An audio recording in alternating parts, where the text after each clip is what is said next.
Hi everyone, and welcome to the weekly rewind with Beyond the Matches. The space is specially curated to talk about the psychological aspects of the game, the impact player of the week, the partnerships that have made some impact for the team in this week, along with a quick question and answer session. And today, on our fifth episode, we have a special guest joining us, that is Abhinav, and a member of Beyond the Matches, that is Vaibhav. So Vaibhav Tripathi is a life sciences student who is into freelance writing. He's currently writing for four different websites and also runs his own podcast. And he is a die-hard supporter of Chennai Super Kings. Vaibhav is also a member of the Whistleblower Army, which is the official fan group of CSK. Abhinav is currently working as a lawyer in Delhi. He has been a cricket nut since childhood and is a huge fan of data analytics and matchups in T20 cricket. He is a supporter of Mumbai Indians since the inception of IPL, which is since 2008. And I'm super excited to host both of them in our fifth episode as we talk about what a thrilling week of IPL this has been, where Mumbai and Chennai has reported another win, disrupting the points table gradually for the teams in contention for the top four positions. So, moving on to the first part of our weekly rewind, which is the psychological aspect. This week, we are going to talk about how important it is to be tough mentally. So, we have seen the return of Daniel Sams. We have seen how CSK has bounced back. And all of this would not have been possible if they wouldn't have been tough mentally. So, when we talk about mental toughness, what we are aiming for is not just being tough and not saying that, oh, we won't lose anytime. It is how many times, even after losing, you're getting up and giving a fight. How many times are you ready to put in the same amount of effort? How many times you're going to be like, no, no matter what happens, I'm not going to be backed down by one or two losses. We have seen CSK lose matches in a row, Mumbai Indians lose matches in a row, and yet each player in the team has stepped up each game and tried to take the team to a win. And lately, we have seen that slowly accumulating points and just winning the second half of the match, even knowing the fact that they are not going to make it to the playoffs, they are not going to make it to the top four, they have been winning games and somewhere disrupting the points table a little, having fun in their own way and finding their momentum. So, the conclusion of this whole point is that mental toughness, confidence, and belief in yourself plays a huge role when you are faced with adversities and failures, be it on the field or in your own work field of organization, of any art form, or anything that you are pursuing in your life. If you are mentally tough, no matter how adverse the situation is, no matter how much failure you are seeing, you are going to succeed and you're going to give your best. So, moving on to our next section, that is the impact player of the week. We have Abhinav and Vaibhav who are going to discuss about players who have made impact in this week. So, we'll start with you, Abhinav. Who do you feel has been the player that has created some amount of positive impact in this week? For me, I think I'd go for Arshdeep Singh of the Punjab Kings. I think there is something really special about the way Arshdeep has matured as a fast bowler. I mean, it's very heartening and rare to see somebody of his youth. I think he's 21 or 22 right now. He was a member of that 2018 Under 19 World Cup squad, which had Shivam Mavi and Kamlesh Nagarkoti as the lead pacers, and he was the fourth in line after Ishan Porel. And but from that crop, I think he's been the fastest to rise up into being a semi-permanent slash permanent member of an IPL team and doing so well. I think what really impresses me is his calmness under pressure. He just looks so unruffled, even under the highest of stakes. He constantly just backs his abilities. He's improved on his skills as a fast bowler. He's developed a very good Yorker. He's been able to put the areas ball into the right areas. He's making batsmen think. And I think what a lot of teams are starting to do now is that they want to try and play Ashdeep out because they know that he's the sort of a guy. If you start giving him too many wickets, it becomes an issue because he's now basically alongside Rabada, he's the strike bowler for the Punjab team. So I think they are looking to try and play him out, and his wicket columns might not be reflective of just how impressive he's been as a fast bowler this year. I think it's been this overall tournament has been a tournament of the Indian fast bowlers who've just risen from all parts of the country. But I think Arshdeep has something really special about him. I think one, of course, being a left armer in a land which hasn't seen a lot of quality left arm pacers emerge since Zaheer Khan. I think it's one that itself makes him special. And two, I think his like you said, you talked about mental toughness in your previous segment, and I think Arshdeep embodies mental toughness. I think he just looks uh, so calm under pressure that it's frightening to see somebody with his level of calmness. I hope the selectors are taking note of what he's been doing in this IPL, because I think there's with the skills that he has and the kind of tenacity he has in his abilities to rise.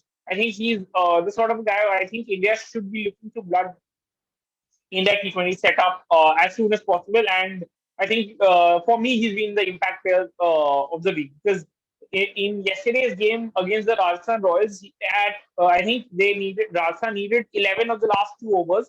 He managed to deliver a 3-run 19th over, which is quite special. I think he was able to nail his Yorkers pretty recently. He's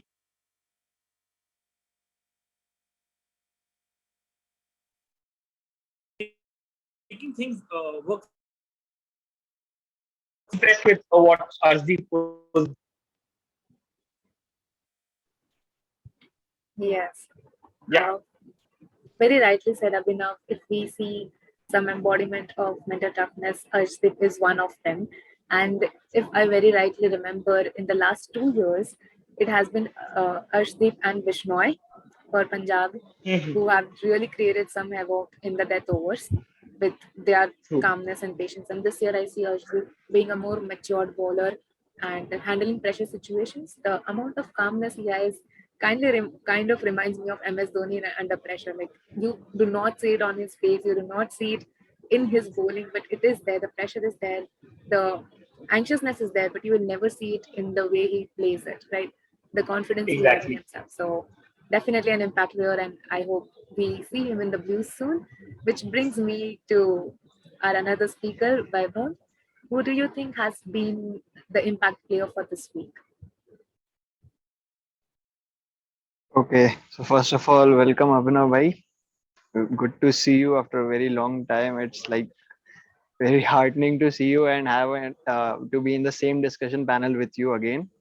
So yeah, welcome again. And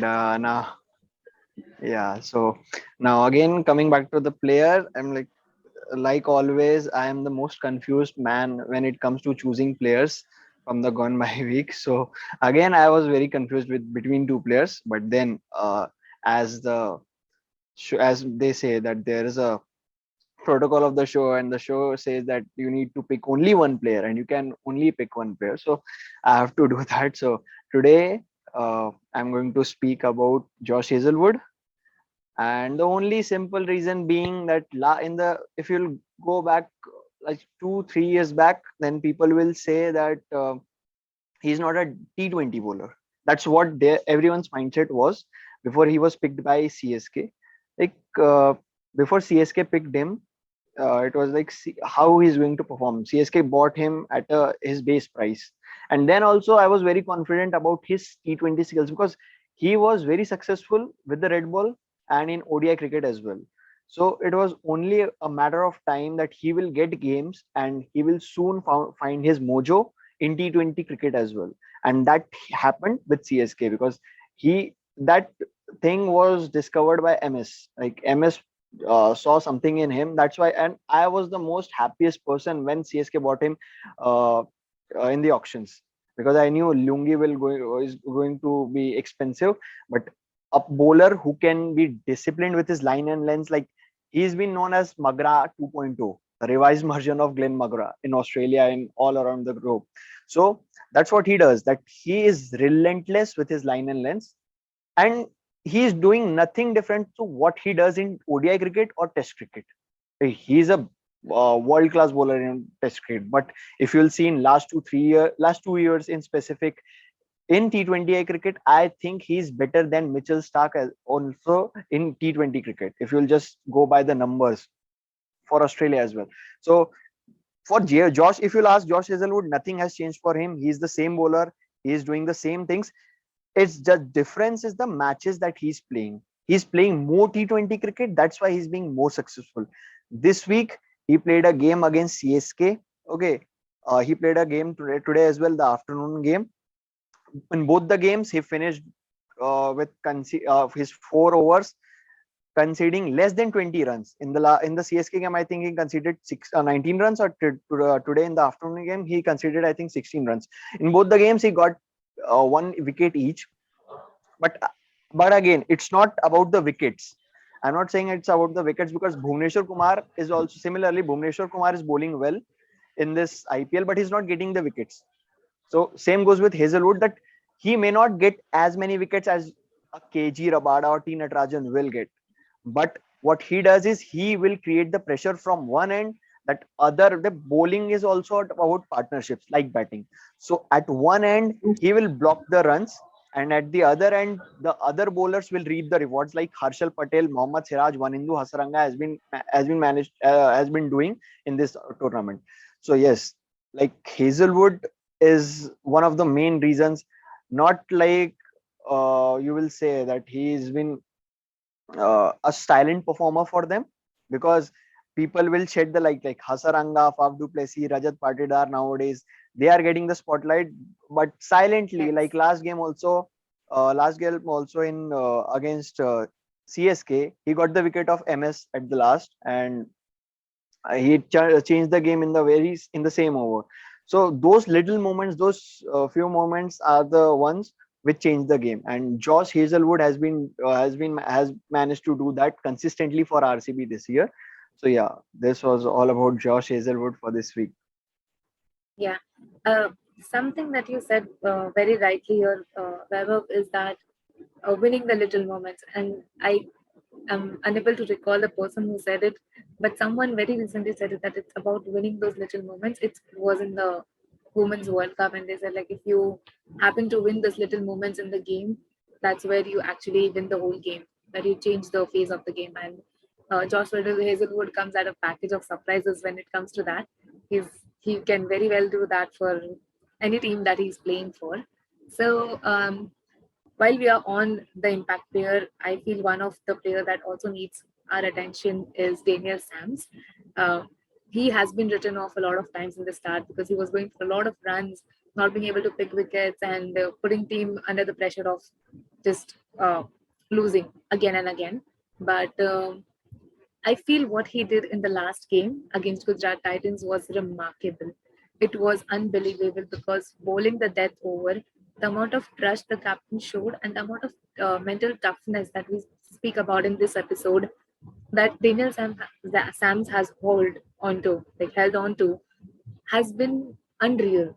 To be very honest, to see someone who has read what people are saying about him, who has seen what people are saying about him, but pushing all of it away and bowling last 6 balls, defending about 9 odd runs, it has been unbelievable. And to see him do it, and to see the beast of lower order, that is Rashid Khan, David Miller, and Rahul Divetia struggle to find the boundaries is really amazing. And with that, I feel all the three players that we talked about today as impact players have been an embodiment of mental toughness, which is also the main talking point in this episode.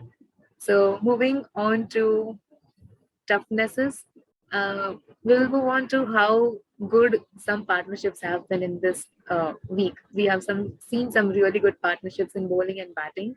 So, I would like to start with you, Webber. on this one. Which partnership do you feel has been the game changing, or maybe just a great impactful partnership?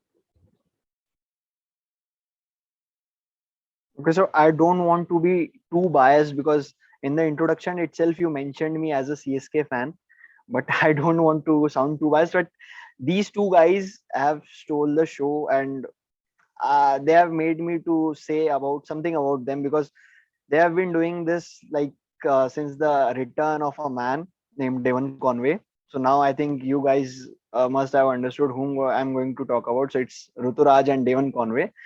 So I'll try not to be too biased when I speak on them, but yeah, because they have done some great things in this week, and tonight itself, they won a game. Like both of them had a partnership of 100 plus, and that partnership only got us to a total, and then we somehow managed to defend it. I don't know how, but we defended it quite well. So yeah, so it all started with in that RCB game. They got to a 54 or 52 run partnership in the they didn't lost a single wicket in the power play, which is very rare. If you'll see CSK's performance in this year, then it's been too much of chopping and changing at the top. Ruturaj has been a constant man. He's been standing on the one end, the partners have been changing, and that's been the worry. But since Conway has returned after his wedding, he recently got married. I should congratulate him for that. And MS Dhoni's return as a CSK skipper, he got him back. I don't know why he was dropped after the first game because it's not very like it's not how CSK runs their player. It's not how CSK is as a franchisee. Like they will not drop a player just after a one bad game. Okay, Moin Ali was came back. He was out of the quarantine. That's why he came. But didn't saw it coming. But since as soon as MS came back as a skipper, Conway is also back, and now we are seeing why MS has entrusted that trust in Conway because for two good reasons. Right left combination always works. Like most of the time it works. I'll not say always, but most of the time it works, and it's working fine for CSK. Like in the game against RCB. 39 or 38 some runs were scored of the first 5 overs. Then came Hasaranga in the sixth over. Conway took him on in the last three deliveries, and Conway in the last Ruturaj also hit a six, if I'm not wrong.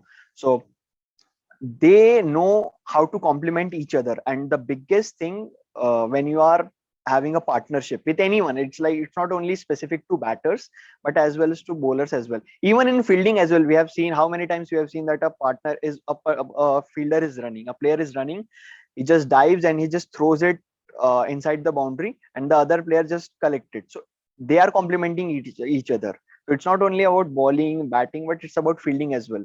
So but what I was saying was that complementing each other. The Ruturaj and Conway have spent so much time off the field. If you will see CSK's media, then you will see how much they enjoy each other's company off the field. So that same thing. It's the most peculiar character of their partnership is understanding between the wickets. You will see them running hard and you will see them getting quick runs. Yes, we are seeing them getting big partnership, but the biggest thing in those big partnership is they are trusting each other and they are getting the close runs. Okay, so that's the biggest. They haven't batted too much together, barring the net sessions in Surat, but they are doing that. So they have somehow able to forge that important partnership for CSK at the top, and right left combination is working. Like Conway has total trust on Ruturaj. If like in the match against SRH, Ruturaj was the dominating partner, Conway was playing the second fiddle. In the game against RCB, Conway was playing as the first partner. Ruturaj took the back seat, and in the game against tonight's game. Okay, so here as well, tonight's game was against which team? Yeah, Delhi, tonight's game Delhi, Delhi. Delhi. Yeah. Delhi. So in against Delhi as well, Conway took the front seat and Rutraj took the back seat. That's how these things work. It's not like you will go out like Bash Brothers, like Chris Lynn or Brendan McCullum used to do for Brisbane Heat, but it doesn't always work. So it's like one will play the aggressive lore, other will have to anchor the innings, and they have they are get they they have been getting that game understanding and understanding each other with every game. So who is going to take the bowlers today, and what is the how the pitch is playing? What's their strong suit? What's the strong suit of Ruturaj? What's the strong suit of Conway? So all of those things are coming together well for CSK and for both these two guys. So yeah, the partnership of Conway and Ruturaj was the highlight for me from this week. Very interesting. It is always about complementing each other, understanding and building that bond between each other when it comes to partnership. So, which also makes me question Abhinav, who according to you has been that one partnership that stood out this week? Whoever went for a batting partnership, I'll choose a bowling one. I've been super impressed with Mohsin Khan and Dushman Se Chamira at the Lucknow Super Giants. I think it's always to use this phrase. I find fast bowling sexy. I find fast bowling partnership sexy. I mean, because there is a certain there is something about fast bowling that is drool worthy. I mean, the pace at which the bowler goes through, and the kind of setups they have, the bouncers and the yorkers and all. I mean, it's fun to see all that. I mean, in an age where batsmen constantly dominate the spectrum, it's important for a bowling partnership also to flower. And I think the best thing for Lucknow Super Giants was that they started off building with a bowling partner, with a bowling attack, and that is so visible. I think with Avesh coming into the picture, it just complements their bowling even further, and you could just see it in Lucknow's last previous game last night against KKR. That how brilliant that pace bowling partnership of Mohsin Khan and Dushman Se Chamira has worked, because Mohsin, which is as a left armer, he's able to get those. He bowls at a fair shape actually. He's able to get his line. He's able to bowl it in the right lines and all. And I mean, you could just see the way he stifled Baba Indrajit up in that very first over with 5 dot balls, and then his sucker ball. The final ball of the over was the sucker ball, which Indrajit just top ended it into the hands of the fielder. I think at square leg inside the circle, and then three overs for six and a wicket for Mohsin, and this one Chamira, which is pace. I think he's been the most. He's improved rapidly as a fast bowler in the last couple of years, and one of the most improved international fast bowlers in this period. So I think, and the way he's gone about his job. I mean, as the enforcer, he's been used as the pace bowling enforcer in that lineup to hurry the batsman up with the pace. He is getting northwards of 140, very, very easy, northwards of 145, in fact. He's getting the ball to hit upon those speeds quite regularly, and it's hurrying the batsman up very, very quite a lot, especially somebody like Shreyas Iyer last night found it very, very hard to try and deal with Chamira's pace as well. And I think even Aaron Finch had some issues to against Chamira. And I think it's when you are able in T20 cricket, it's always been to use this footballing analogy to take a footballing analogy into cricket. Batsmen can win you games. A bowling makes you win championships. And I think what Lucknow have done is that they've gone about getting the bowling right very, very. They got their bowling combinations right very early, I think. And it's been very effective for them. That partnership of Chamira and Mohsin Khan has meant that it's not the load hasn't been entirely on Avesh and Ravi Bishnoi and Sunal Pandya and the like, and Jason Holder and the likes to try and shoulder the bowling attack. They've been able to use those the multiple options they've got in their attack in their lineup very effectively, and it's meant that whenever Lucknow have needed a breakthrough, at least they've got a lot of options, but they've had those pace sectors at the top, and which is the most important thing. And so that's why I think I've been super impressed with Mohsin Khan and Dushman Chamira this IPL, and that's why they're my partnership of the week. Definitely, and they have been lethal, haven't they? It's amazing to see how different partnerships and like in bowling and batting have started shaping up in this IPL. We have seen some really new faces taking the front page and some really uh, well-known faces uh, just going through a tough phase.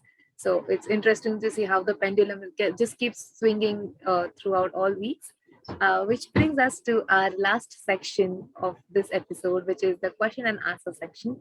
So this time around, I'm going to put in some of my questions for this week, which I feel the two experts sitting with us will uh, help answer them. So I just want to know that we have seen uh, Gujarat Titans, the Fab Three in the lower order for Gujarat Titans. We have seen how David Miller, Rahul Tewatia, and uh, Rashid Khan have changed games. They have literally snatched wins in the last few overs for the team. But we have also seen that chipping and chopping their positions or expecting them to do it every time has created a bit of leniency in the top and middle order somewhere. If you see their game, kind of dependency, like we have seen RCB being a little more dependent on Dinesh Karthik. So are we seeing some kind of dependency building there in Gujarat Titans camp, or is it something that you feel will just get better with time? The trio of the lower order. Abhinav, if you would like to start with this one. Okay. So I think, look, I think Lucknow for Gujarat, I think their Achilles heel was always the batting. I think they always had their bowling sorted out. I mean, right since the auction, they got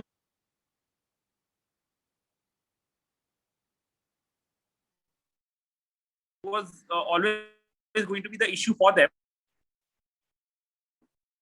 I think we lost some They were connection. hoping to get Matthew Wade and they were hoping that Matthew Wade would have given. Yeah, can I be heard? Yeah. Okay. Yeah, So yeah, audible. I think they were hoping for Matthew when they bought Matthew Wade into the side, and especially with after Jason Roy pulling out, they lacked a lot of explosive firepower at the top, and Matthew Wade's lack of form has definitely meant that they could not get that, and that is why a lot of the dependency and Hardik Pandya coming back from injury, it meant that they had to really be very, very careful about how they would go about it. And thankfully for them, I mean, David Miller, after spending a lot of time on the bench because of the fact that he wasn't exactly the most informed batsman around, he came to the party on quite a few games.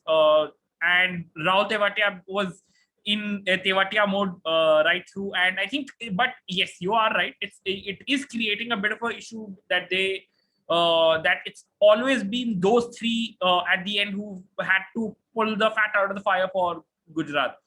It's good that they've been able to get all those wins through them, especially in those crunch games. But I think I think they need Shubman Gill to really step up once again. I think because the lack of runs of Gill, especially he was going at a very rapid clip earlier on season, but suddenly he's just inexplicably slowed down.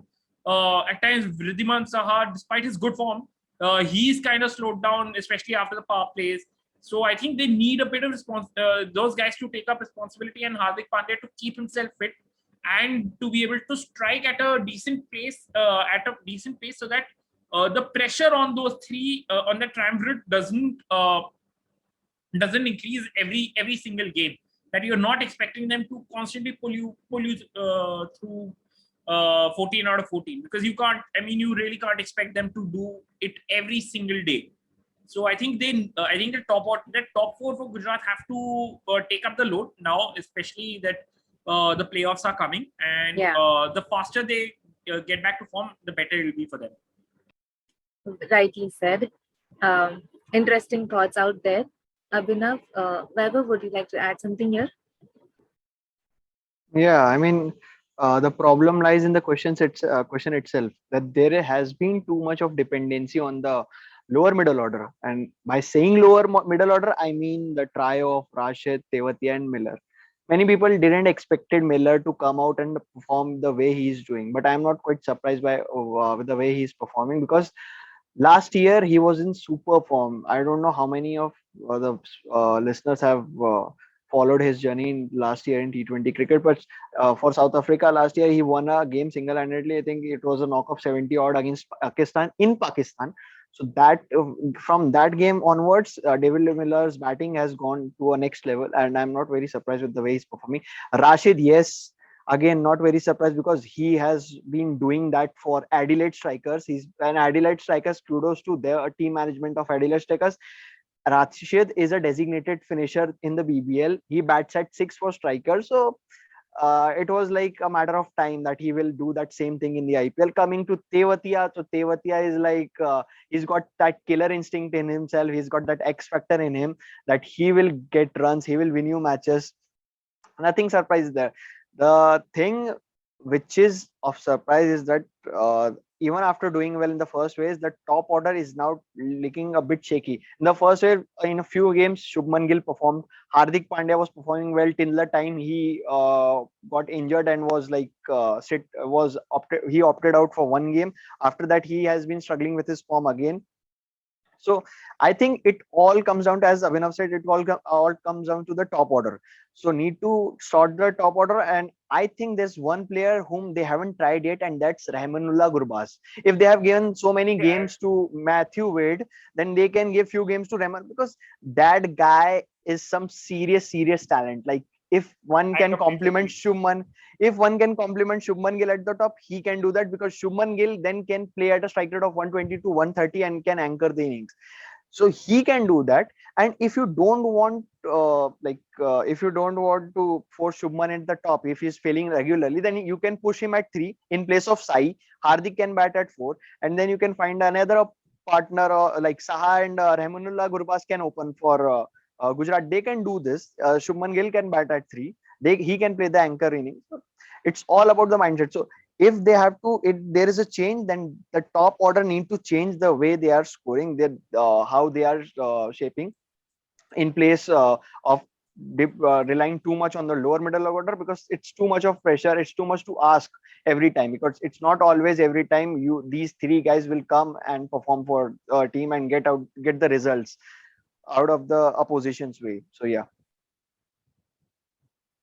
True. I think Abhinav would like to add something to the point. Yeah. I was glad that Weber brought about the point of Ramanullah Gurbaz, because I think a lot of people on Twitter would have noticed I really like what Gurbaz offers to a team. I think he's one of those upcoming, but he is still coming up through the ages. He's still 21, I think, but one of the most devastating wicket keeper or opening keeper batsmen that you have going around in the T20 franchise circuit right now. And unfortunately, what's happened is that because of Hardik Pandya's fitness issues, they have to compensate the lack of bowling, Hardik's lack of bowling width, by bringing in somebody like a Zari Joseph into their lineup. So I think that is exactly why they're not able to go in for Gurbaz, because otherwise, I've been ranting about it for very long, that if Wade was not giving them any returns in the first 2-3 games, why weren't they going in for somebody like Ramanullah Gurbaz to pair Gill at the top? But I think because of the lack of bowling, that Hardik's lack of bowling form now, with post his short one match injury break, I think they've had to make do with Hardik not bowling and instead bring in a specialist bowler in the form of Alzari Joseph. So I think it's unfortunately the team dynamics that have forced Gujarat to not play Gurbaz. Otherwise, in a heartbeat, I would have like Vaibhav, I would have taken Gurbaz into the Gujarat lineup. Yeah, some interesting thoughts out here for selection. But before we conclude the episode for today, I would just like to ask a very quick and fun question, which I have been itching to ask for the longest time now in the whole episode. Is how about you guys predict the top four for the week? Like after this week ends, which four teams do you see at the top? Because we have seen how Chennai and Mumbai have started to go the winning ways. Do you see them disrupt the points table, or do you see something else happening? Abhinav, let's start with you. The four teams you feel will be on top four. It's going to be, I think, more or less the way it is right now. So Gujarat, Lucknow, Rajasthan, and Bangalore. And it's all only fair because I think these have been the four best bowling sides of this entire tournament. And I mean, like to re-emphasize my previous point, batsmen win you games, bowlers win you championships. So, and those four teams have got one of the strongest bowling attacks, all-rounded bowling attacks. So I think I would stick to those top four. Mumbai, Chennai might spoil the party for a few teams, but it'll spoil the party of a lot of the hopefuls. I think, but those four I think will be the ones I'll stick up for. Interesting. Vaibhav, what about you? Which four teams do you see at the top at the end of the week? See, it's very tough because, as you have said, that MI and CSK have started to, win matches, and they are going to spoil parties of many teams. So they have already started. I think I'm not very good with my predictions, as everybody knows. But yeah, then if I'll start, then LSG, then RCB, and who is going to be my fourth team? I who's going to be my fourth team? I'm very confused with this because SRH can turn the tables, and so can DCS. I'll probably say RR. Yeah, RR. So RR, RCB, LSG, and GT. All right, let's see which of the prediction goes right by the end of the week. So, thank you everyone for tuning in, and thank you guys for joining the discussion. I hope you liked the episode. Do subscribe to our channel and follow us on our socials. Thank you so much.